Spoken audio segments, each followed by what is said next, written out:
నీవు ఎడతెగక ప్రార్థన చేయాలి. నీ శత్రు భయము చేత నీవు భీతి చెంది ఉన్నావేమో.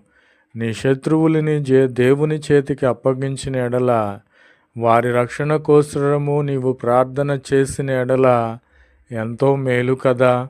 నీ శత్రువులని సహితము ప్రేమించమన్న దేవుని ప్రేమ నీలో ఉన్నట్లయితే, నిన్ను బాధించిన వారి కోసరము నీవు ప్రార్థన చేస్తావు. నిన్ను మరణమునకు అప్పగించిన వారి రక్షణ కోసరము నీవు ప్రార్థన చేస్తావు. నిన్ను హింసించి నిందలు పాలు చేసిన వారి రక్షణ కోసరము నీవు ప్రార్థన చేస్తావు. కాబట్టి మనము అన్ని విషయముల్లో కూడా ఎడతెగక ప్రార్థన చేయాలని మనవి చేస్తూ ఉన్నాను. మనము ఎడతెగక ప్రార్థన చేసిన ఎడల మనము మహిమను పొందుకుంటాము. మనము ఏదైతే దేవుని అడుగుతామో మన